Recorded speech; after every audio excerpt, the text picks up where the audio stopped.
Jiribam the meitei nupa ama kuki militant singna faraba matungda furaga thadorkhre makhatana operation chathavada bunker taraga nithoi thugaikhre khulaiga fagtkhre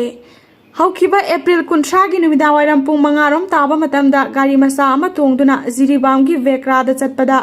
morbung manaki sa bagan mayada camouflage dress setpa kuki militant singni chingnaba myoi taraga humdoina fajilaga mamai mamit khangdana khubakna thaduna furaba matungda thadorkhre haidi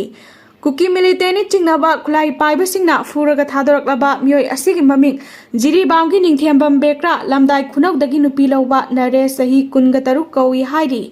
mahakpu kuki militant chingnaba khulai paiba singaduna faraba matungda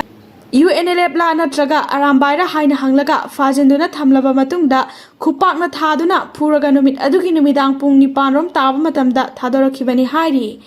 Naresna phongdokhibada kukisingna adu loina camouflage dress setli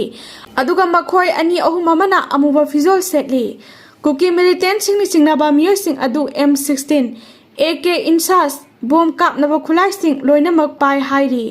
mahakpu karigidamakta fazilaba matung phubagi thabak chathaibano haibagi maram khangba ngamdrabasu meitei oibagi kuki militant singi laifam phauduna lakpagi phuba oigani hairi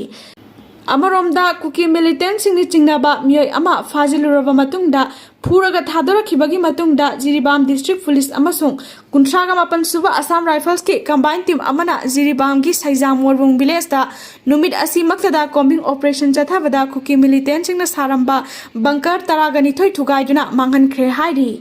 makhatana thibu humbagi thabak chathabada mafam adudagi single barrel taruk 12 bore gi cartridge 108